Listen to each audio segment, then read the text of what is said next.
এখন আমরা বাক্যের ভেতরে আলোচনা করব পার্টিসিপল। আমি বলেছিলাম যে বাক্যের ভেতরে জেরান্ড নাউনের কাজ করে, পার্টিসিপল অ্যাডজেক্টিভের কাজ করে। এইটি মাথায় থাকতে হবে। পার্টিসিপল অ্যাডজেক্টিভের কাজ করে, জেরান্ড নাউনের কাজ করে। তাহলে এই দুইটি বিষয় একটু ক্লিয়ার থাকবে। এবার আসি আমরা ভার্বের পার্টিসিপল। আমরা জানি যে পার্টিসিপল তিন অবস্থায় থাকে। এর আগেই বলেছি ভার্ব যখন একই সাথে ভার্ব ও অ্যাডজেক্টিভের কাজ করে, ভার্ব ও অ্যাডজেক্টিভের কাজ করে, তখন সেটি হয় পার্টিসিপল। পার্টিসিপল তিন অবস্থায় থাকে। একটি হচ্ছে প্রেজেন্ট পার্টিসিপল, একটি হচ্ছে প্রেজেন্ট পার্টিসিপল।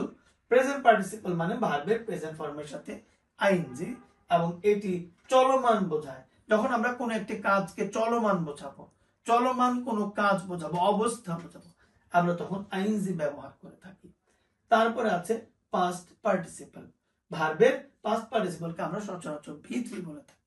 এখানে হচ্ছে ভার্বের পাস্ট পার্টিসিপল, অর্থাৎ এই পাস্ট পার্টিসিপল দ্বারা কাজের সমাপ্তি বোঝায়।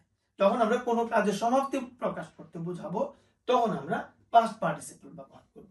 এবং আরেকটি রয়েছে পারফেক্ট পার্টিসিপল। এটি কেমন থাকে? Having plus V3।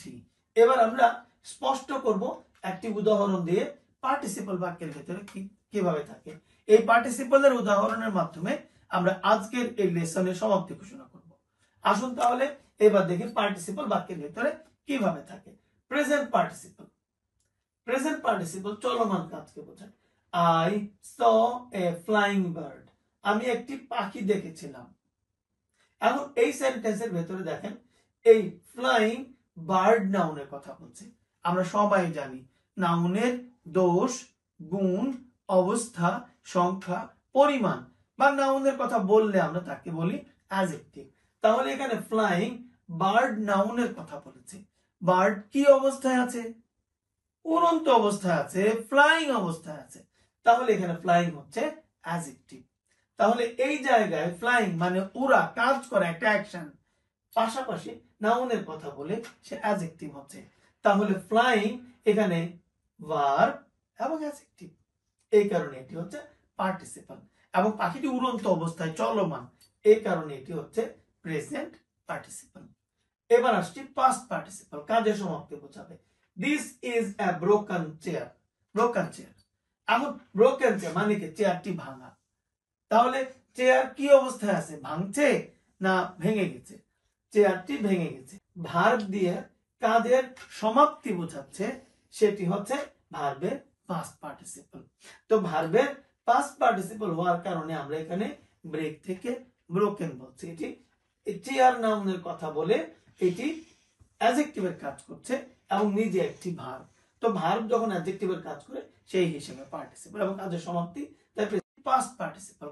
এবার শেষ উদাহরণটি হচ্ছে having finished my meal, having plus V3। Having finished, finished my meal, I went out. তাহলে হ্যাভিং এর পরে ফিনিশড, এই চেহারাটাকে ভার্বে আমরা বলতে পারি পারফেক্ট পার্টিসিপল। তাহলে এক কথায় আমরা বলতে পারি আজকের আলোচনায় একটু ল্যাংদি হয়েছে, কিন্তু আসলে আমি চেষ্টা করছি আপনাদেরকে সবচেয়ে গুরুত্বপূর্ণ বিষয়টিকে বোঝানোর জন্য। আমি যদি একটু ব্যাক করে রিক্যাপ করি, সাবজেক্টের পরে ভার্ব আসলে আমরা প্রথম এক দুইটা ক্লাসে বোঝানোর চেষ্টা করেছি সাবজেক্টের পরে ভার্ব আসলে টেন্স, আর অন্য কোন জায়গায় যদি ভার্ব আসে তখন আইদার এই তিনটার একটা না একটা ফর্ম আমাকে ব্যবহার করতে হবে, হয় পার্টিসিপল, নয় জেরান্ড, নয় ইনফিনিটিভ। যদি আপনি বিষয়টা বুঝে থাকেন তাহলে বুঝবেন বিষয়টা কত গুরুত্বপূর্ণ এবং কেন এই বিষয়টা প্রত্যেকটা ক্লাসে এই বিষয়টি নিয়ে আলোচনা করা হয়েছে। এরপরেও যদি আপনাদের কোনো কনফিউশন থাকে তাহলে আপনারা আমাকে ভিডিওর নিচে কমেন্টে আপনারা লিখতে পারেন, বা আপনাদের যদি গ্রামারের কোনো বিশেষ বিষয় সম্পর্কে জানতে আগ্রহ থাকে তাহলে আপনারা আমাকে বলতে পারেন। ভালো থাকবেন সবাই। আসসালামু আলাইকুম।